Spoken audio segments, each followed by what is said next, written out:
Today on the Matt Walsh Show, don't be fooled by the reopening that's happening in many states across the country. It's not a real reopening, and I'll explain what's actually going on.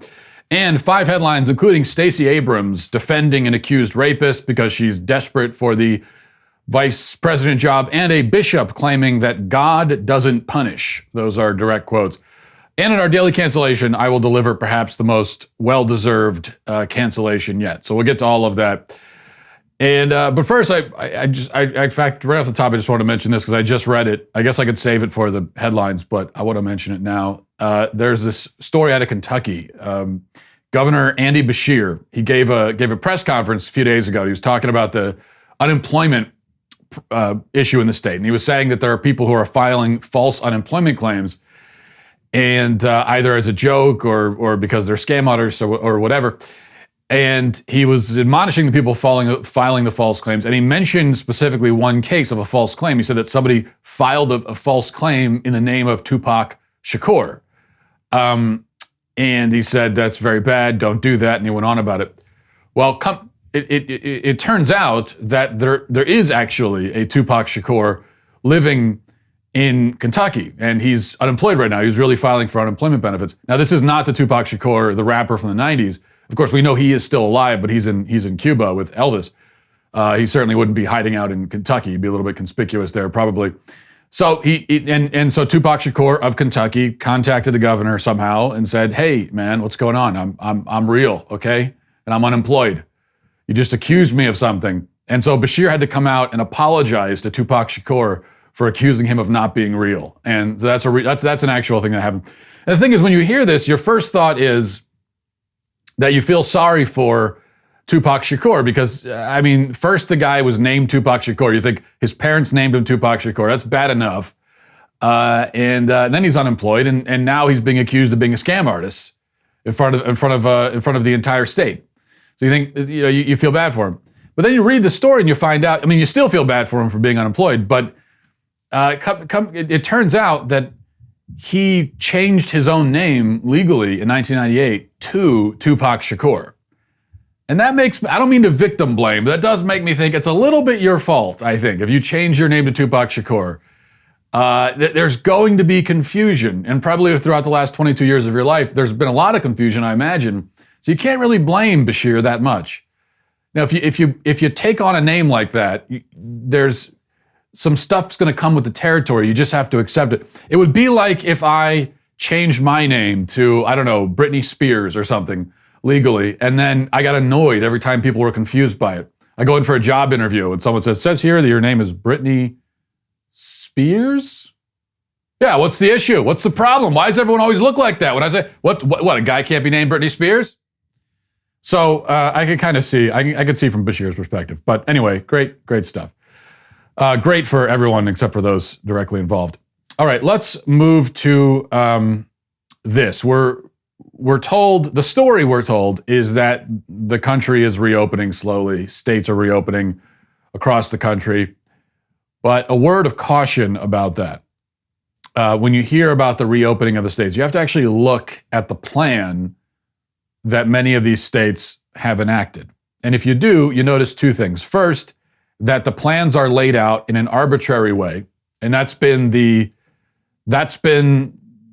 case, that's been the theme all along.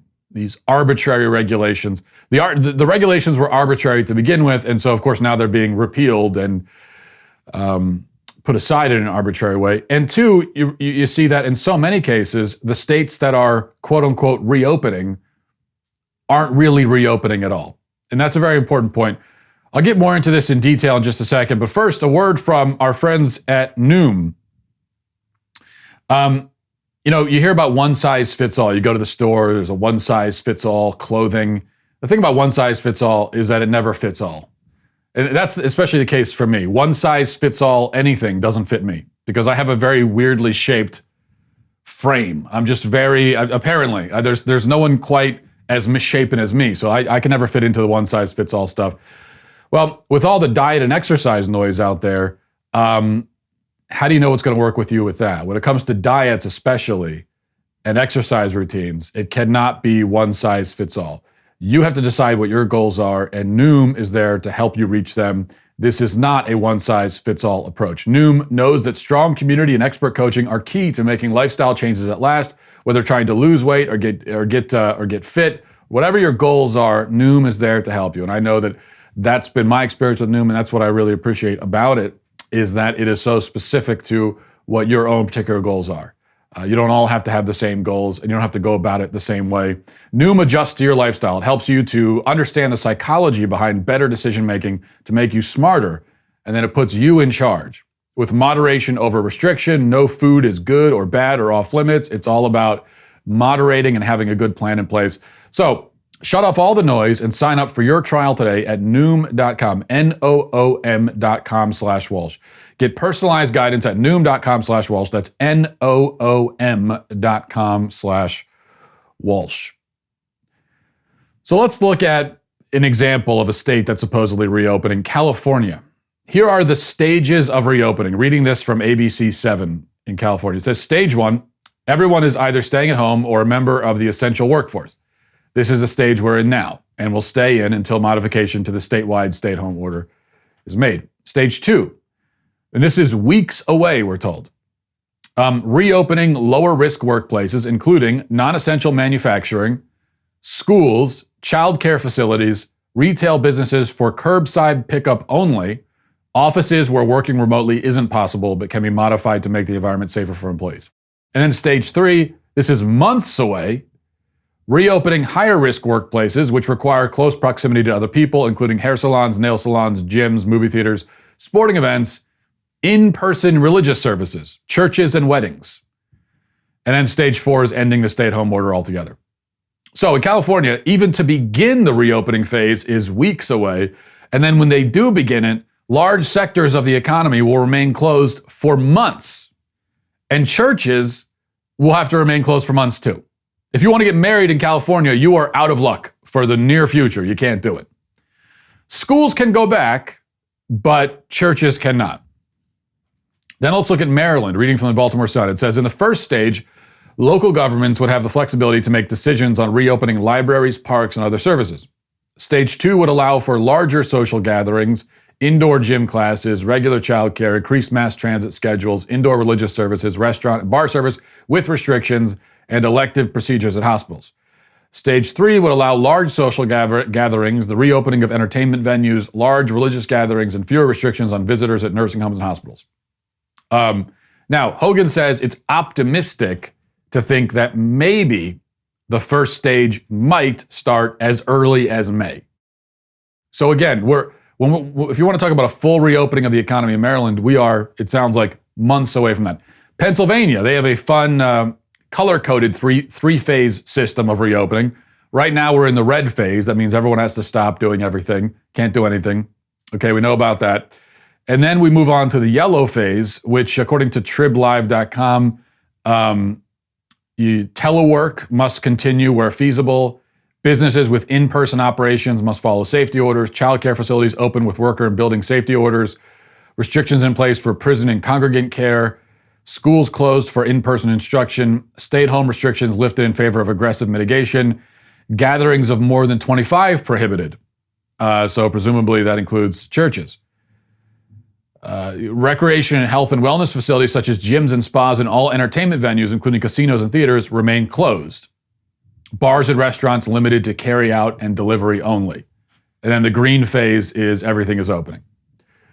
North Carolina, they're in a full lockdown mode until at least May 8th. May extend that longer.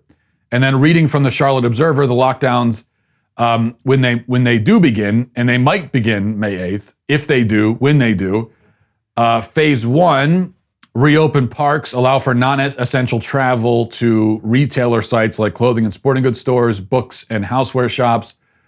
Those businesses must implement social distancing, cleaning protocols, and screen employees for symptoms. Gatherings of more than 10 people are banned. People are encouraged to wear face coverings. At least 2 or 3 weeks later, phase 2 will begin by lifting the stay-at-home order, but encouraging at-risk groups to remain home, limited capacity for restaurants and stuff. And then phase 3, which is a full reopening, that's 4 to 6 weeks after phase 2. Okay. And in fact, even a place like Texas, the lockdowns are being eased, but restaurants can only have to limit their dine-in capacity to 25%. So you see, what we're hearing about with the lockdowns being lifted is BS. It's not true. Most states are planning to keep a relative stranglehold on the economy for many more weeks, if not months. That's the reality.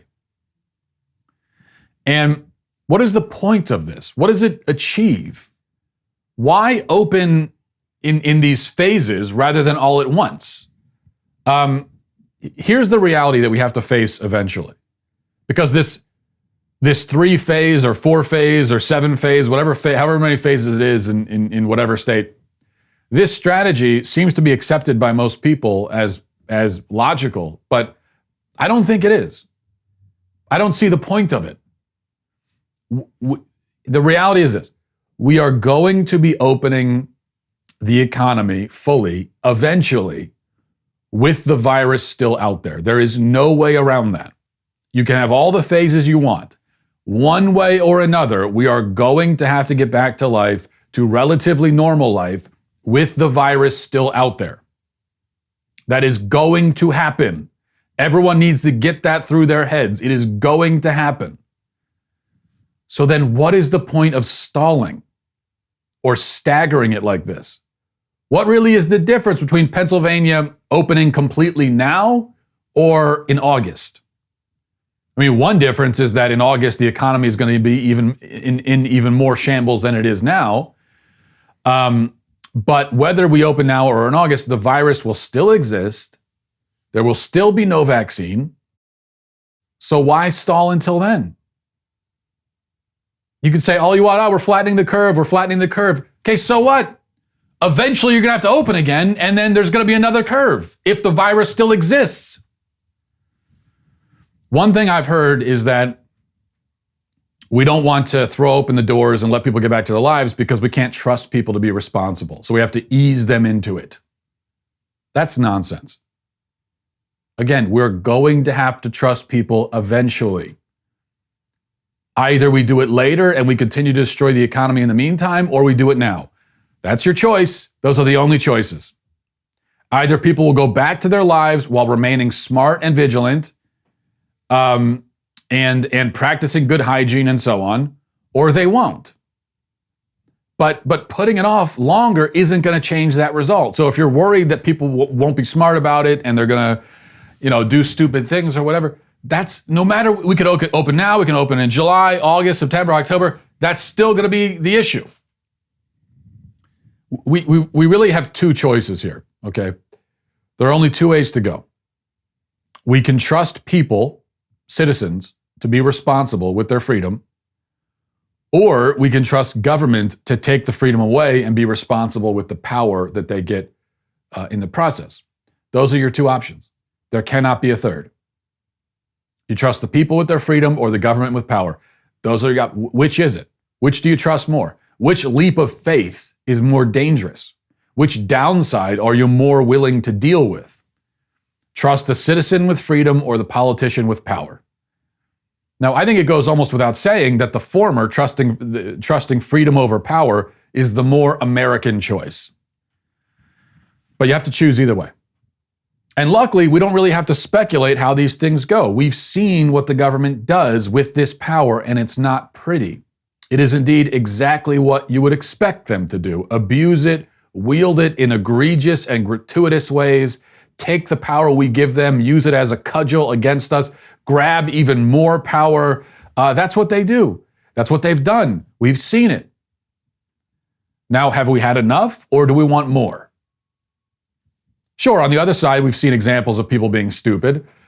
Some people in Chicago had a house party over the weekend with a stripper and everything, and people packed in very tightly into a house, dozens of people, maybe even more than that.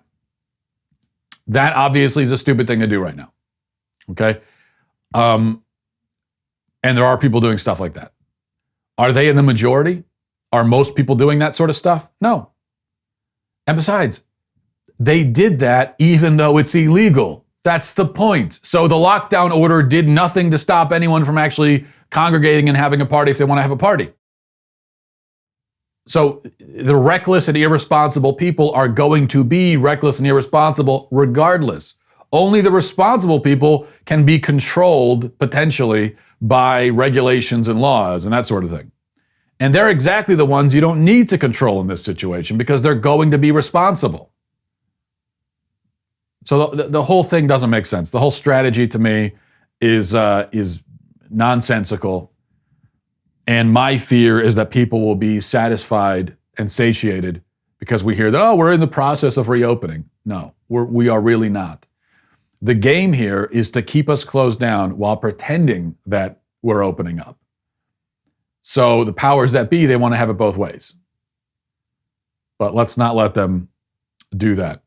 Okay, we're going to go to headlines in a second. But first, I want to check in with Wise Foods. Our sponsor, Wise Company, recently changed their name to Ready Wise, and now is a better time than any to be prepared with long-term nutritional food options. You couldn't ask for a more timely thing to consider here. Ready Wise has many options like emergency meals, freeze-dried fruits and vegetables for convenient on-the-go nutrition, new adventure meals for hiking, camping, other outdoor activities. Ready Wise meals are easy to prepare. All you gotta do is add water. Even I couldn't screw that up. And they have a very long shelf life. This is, as I said, a perfect time to be prepared for long-lasting food items, especially when they're talking about disruptions in the supply chain, disruptions especially when it comes to things like meat and so on, scarcities and everything else. Now's the time to be prepared. ReadyWise makes being prepared simple and affordable. You order online, have nutritious meals shipped directly to your doorstep. Can't get easier than that. ReadyWise uses the finest ingredients, the latest food preparation technology, all to ensure optimal taste and freshness. Because just because you're being prepared and you're getting this food doesn't mean that it has to taste bad. Okay, don't settle for that. ReadyWise makes delicious food as well. This week, my listeners can get free shipping at ReadyWise.com when entering Walsh at checkout or by calling 855-475-3089. ReadyWise has a 90-day, no-question-asked return policy, so there's no risk taking the initiative to get yourself and your family prepared today. That's ReadyWise, ReadyWise.com, ReadyWise.com. Promo code Walsh to get free shipping. All right. Stacey Abrams is a woman devoid of any political talent, charisma, skill, let alone achievement. There's just nothing about her that is, from a political perspective, at all exciting or engaging. But she desperately wants to be vice president, and she has been on TV essentially threatening Biden to get the job, saying that he needs to hire a black woman, and hey, she just so happens to be a black woman. What she's saying is, hey, I'm not saying hire me, but I am saying that if you don't hire a black woman, you're racist. And by the way, I'm a black woman. Hint, hint, nudge, nudge. In fact, being a black woman appears to be her only qualification for the job, which is why she leans so heavily on it. Well, she seems to have switched her tactic a little bit here because she's gone from threatening Biden to sucking up to him to try to get the job. She was asked about the rape allegations against the Democratic nominee. And here's what she said. Brave, courageous, Stacey Abrams says, I believe women deserve to be heard, and I believe that has happened here. She's saying Tara Reade has been heard. The mainstream media has ignored it, but she's been heard. The allegations have been heard and looked into by who? Who's looked into them? Right? Nobody in the mass media has. And for too many women, often that is not the case. The New York Times conducted a thorough investigation, and nothing in the Times Review or any other later reports suggest anything other than what I already know about Joe Biden, that he will make women proud as the next president of the United States. This woman is such a snake. She really is. I just have such contempt for all of these people who have been going on with the Me Too, believe all women shtick for years now. And they're throwing all that to the side. Because we keep comparing, I've compared Biden and Kavanaugh, saying that there's so much more evidence against Biden than there was against Kavanaugh. But not just, put Kavanaugh to the side for a minute. There is more evidence against Biden than there was against a lot of the guys who got caught up in the Me Too movement. Many of whom I'm sure were actually guilty, but there's much more evidence against him than there was against a lot. With so many of these cases in the Me Too movement, all you really had was women making accusations. There was no other evidence besides that. With this, you have corroborating evidence. You have people coming out and saying, yes, she told me about this. I know about this. You've got video evidence from the Larry King show. I mean, so there is, if this is not enough to convince you, and I'm not even saying it's enough to convince me. I'm not convinced. I think it's compelling evidence. I think I certainly lean towards believing it. In fact, I'll tell you one of the main reasons I lean towards believing it. On top of all the evidence, and along with the lack of an apparent political motive of Tara Reade, I mean, she's not some kind of conservative activist. If she was, then I would say that's a very good reason to be extremely skeptical. But I'd say one of the main reasons I lean towards believing it is that Joe Biden has not addressed it. Okay? And yeah, he hasn't been forced to address it because our clown car hack media has not forced the issue. So he hasn't had to address it. But it's not as though this is some fringe wacko on a blog somewhere making a claim. And I could see if you're a public figure and there's a fringe wacko on a blog making a claim, and if it's not true, you might just ignore it and say nothing about it, unless you're forced to acknowledge it. That's not what's happening here. Yeah, the mainstream media is ignoring it, but the story is still out there. People know about it. So this is not a fringe thing. And yet Biden hasn't addressed it. And so I think to myself, if you're an innocent man and there's this claim out there about you and it's totally untrue, but it's out there and millions of people have heard about it, wouldn't you be champing at the bit to get out and deny it? Why wouldn't you deny it? There's no reason not to. Again, if it's something not a lot of people have heard about, then that's a reason maybe to not acknowledge it or deny it because you don't want to call more attention to it. But everybody knows about it now. Why wouldn't you? You would have, if it was me running for office and this was out there and it was false, you would have to tie me to my chair to get me to not go out and be denying this hither and yon. I mean, because you're innocent, right? So the fact that Biden is not out there denying it and addressing it head on and saying, this is simply not true. It didn't happen. It is not true. This woman is lying. He's not saying that. So anyway, those are all the reasons to lean towards believing it. All of that is more compelling, adds up to more compelling evidence than existed against a lot of the Me Too guys. And many of whom, by the way, denied it also. I'm not saying that denying it proves they didn't do it, but they at least denied it. So you've got a denial and in many cases, no evidence. And you're going to believe that, but not this. So all of these, every single person who was cheering on the Me Too movement and now is defending Biden, they're all a bunch of contemptible, disgusting snakes. They really are. They don't give a damn about women. They couldn't care less. Rape victims, they don't care about you at all. It's a game to them. It's a game.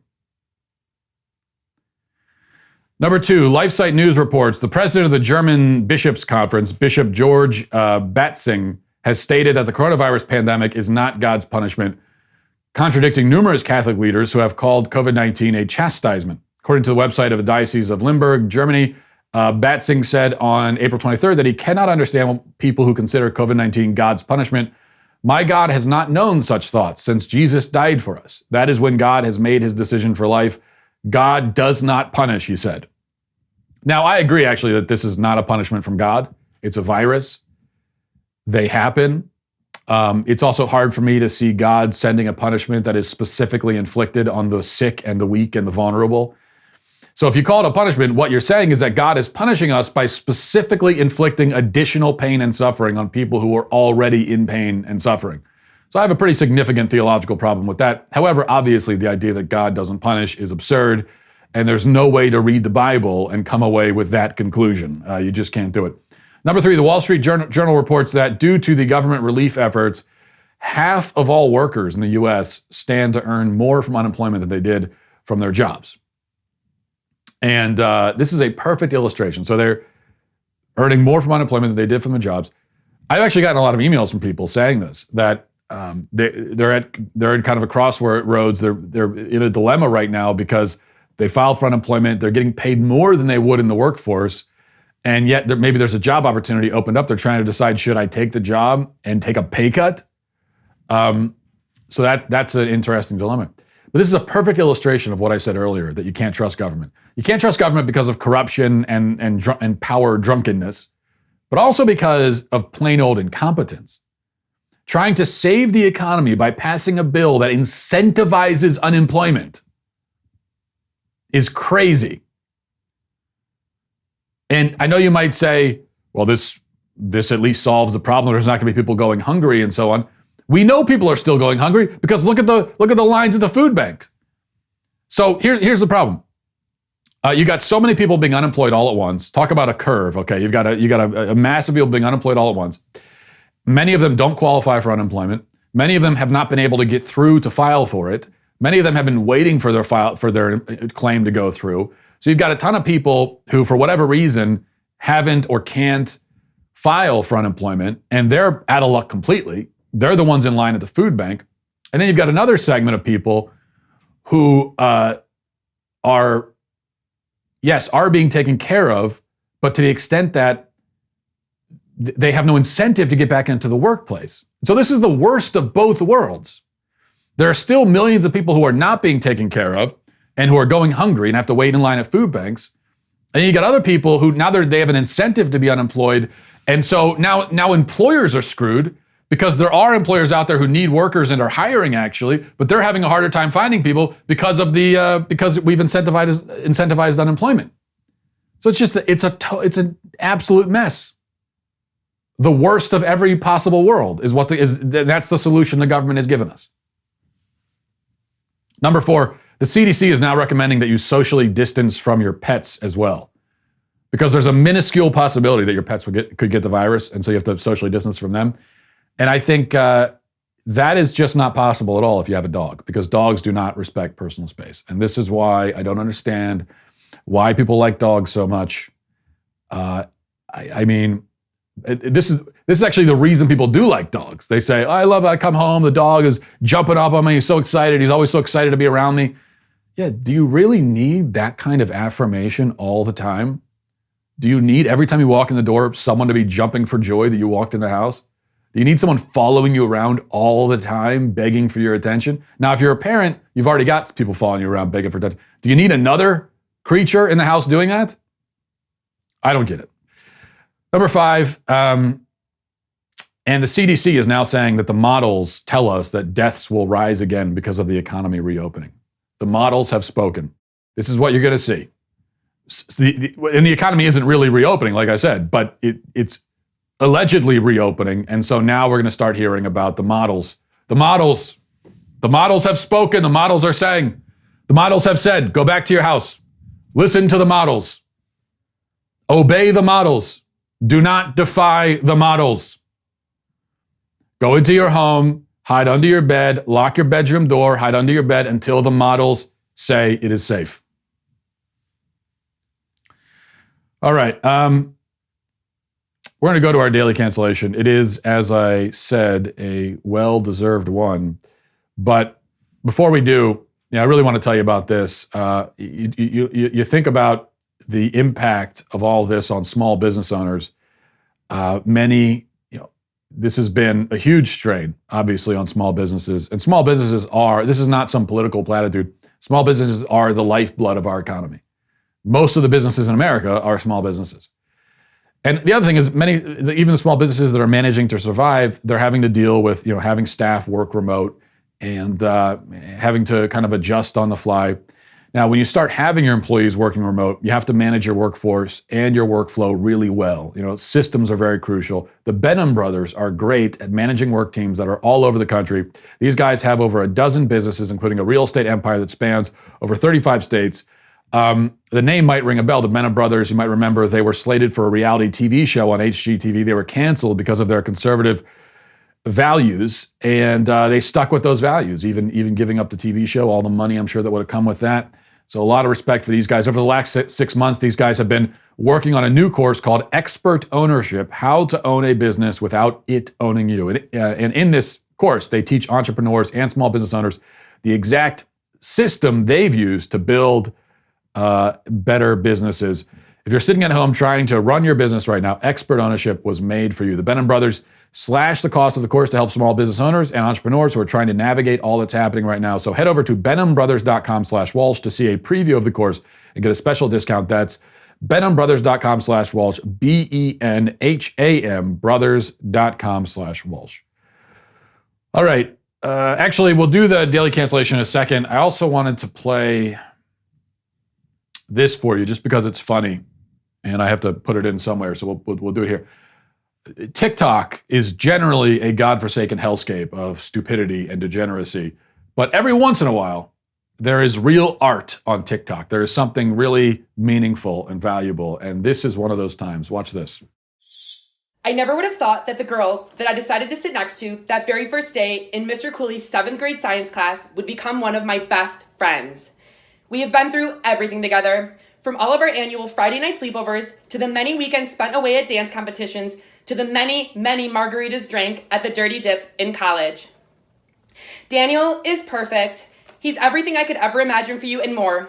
He's tall, he's handsome, he has a pulse, and he's a boy.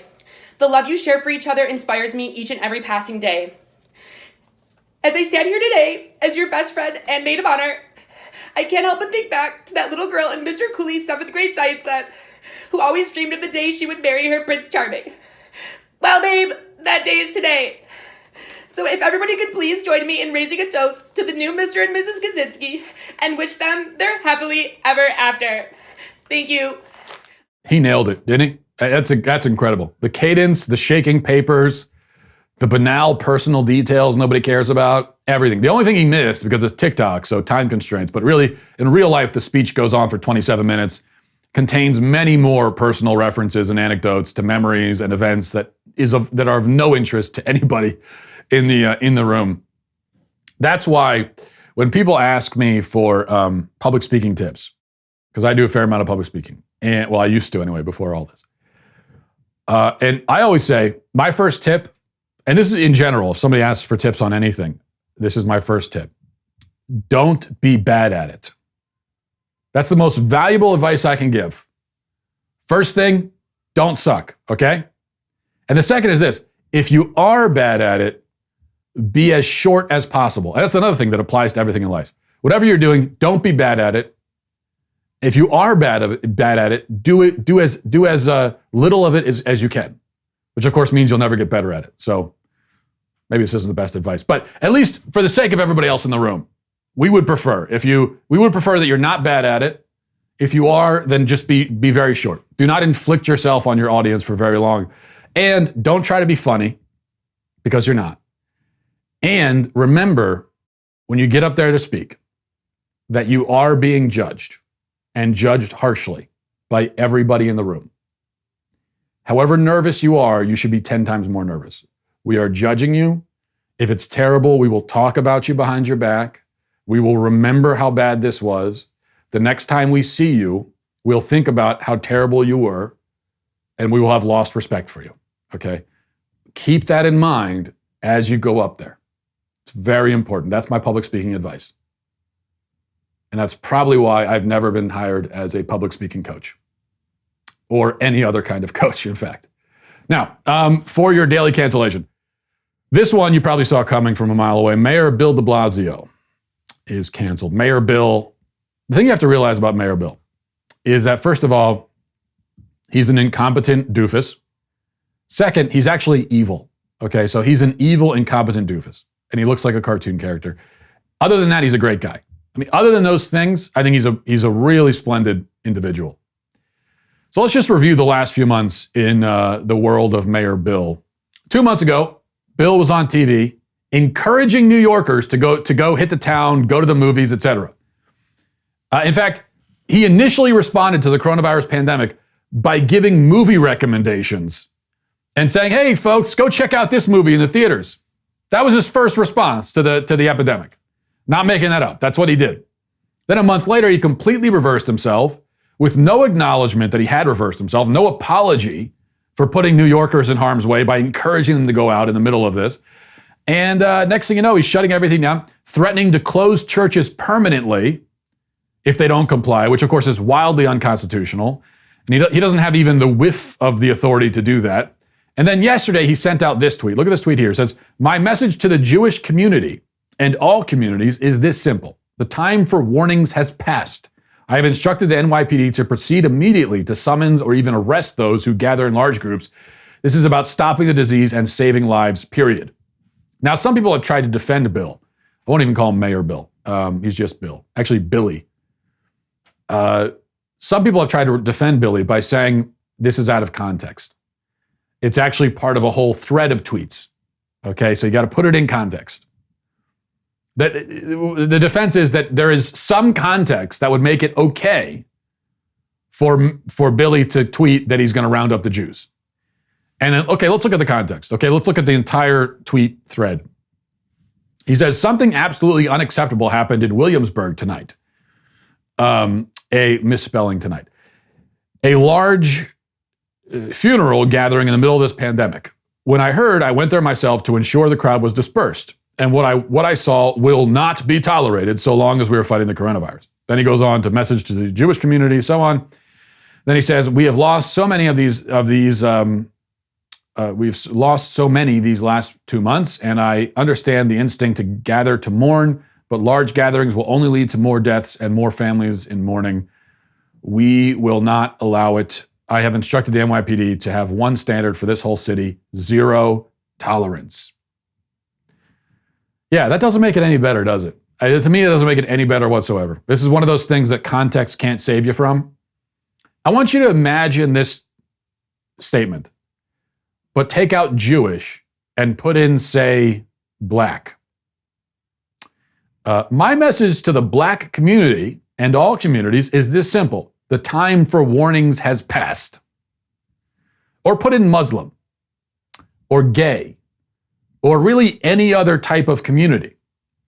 Because another defense is that he was actually talking to all communities, and he even said, "and all communities." Okay, if you think that's fine, then you should be okay with take Jewish out, put in any other type of community. Then read it and tell me if you'd be okay with that.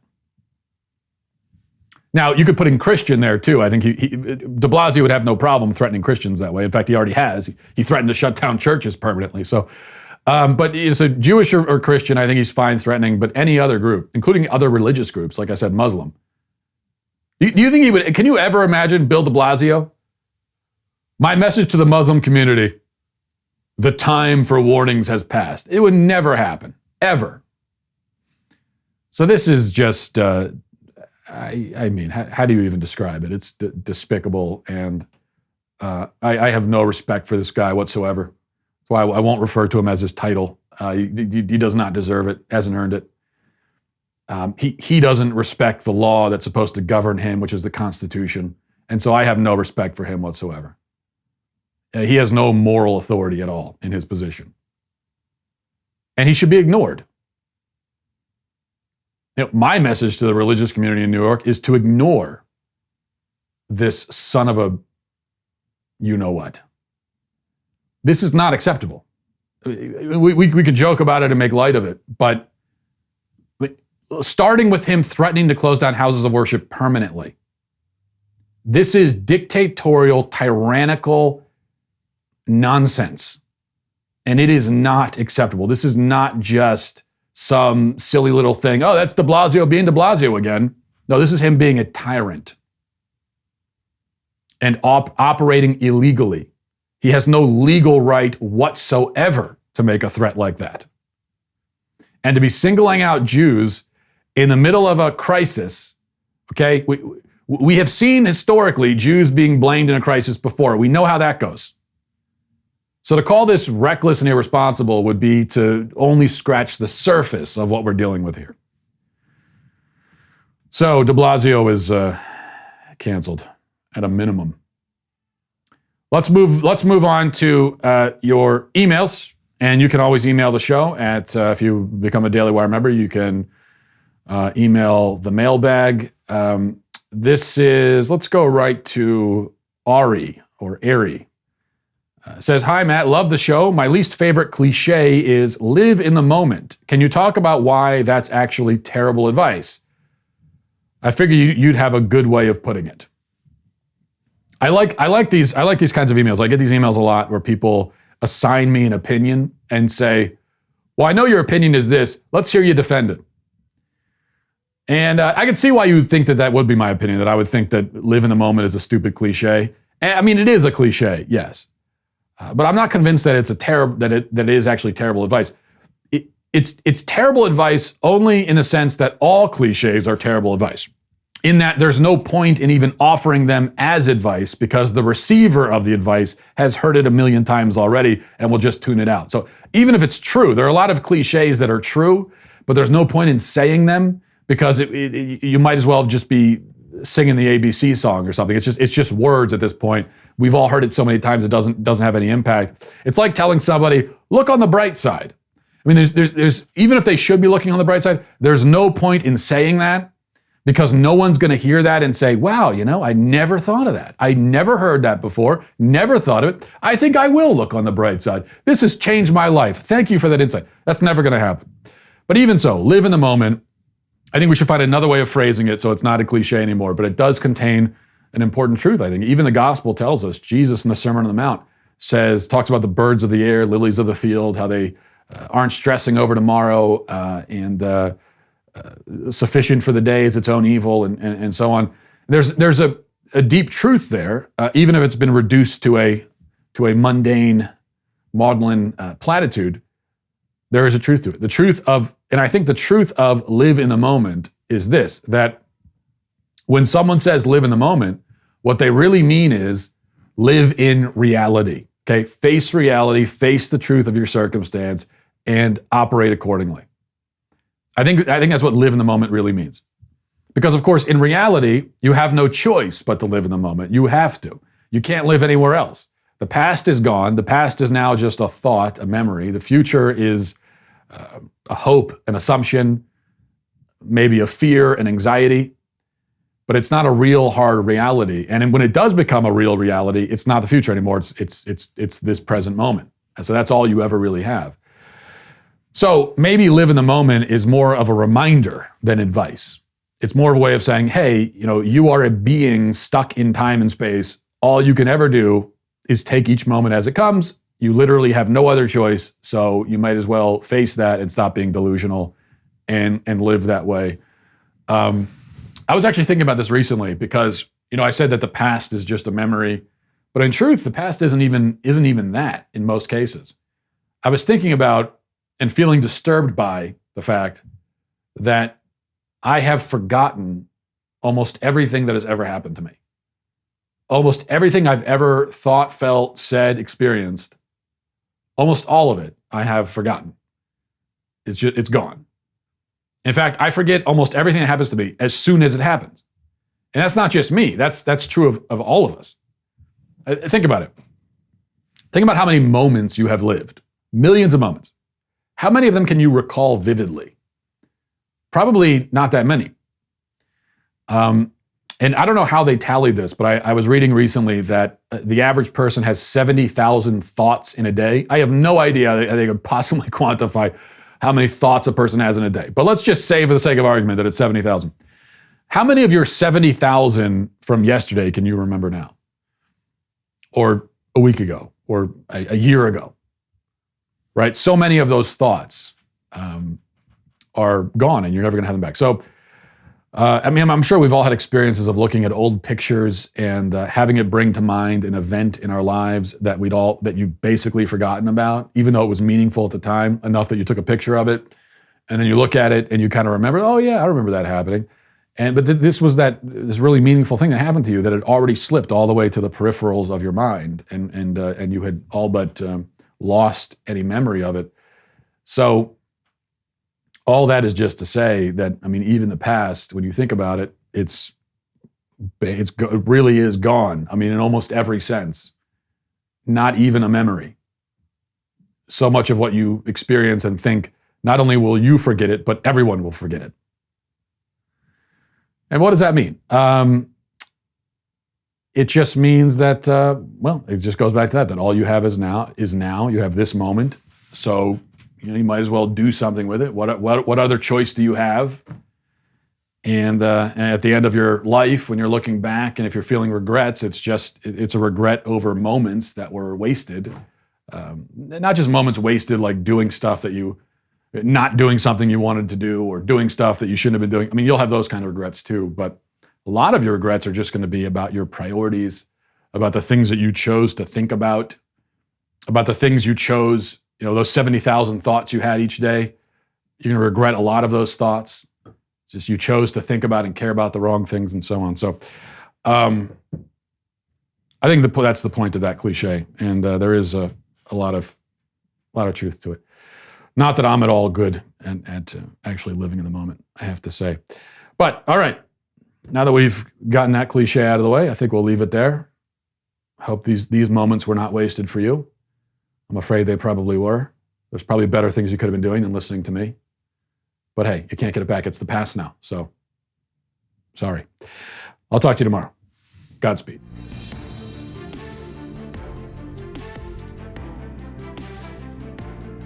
The Matt Walsh Show is produced by Sean Hampton, executive producer Jeremy Boring. Our supervising producers are Mathis Glover and Robert Sterling. Our technical producer is Austin Stevens, edited by Danny D'Amico, and our audio is mixed by Robin Fenderson. The Matt Walsh Show is a Daily Wire production, copyright Daily Wire 2020. Hey everybody, it's Andrew Klavan, host of The Andrew Klavan Show.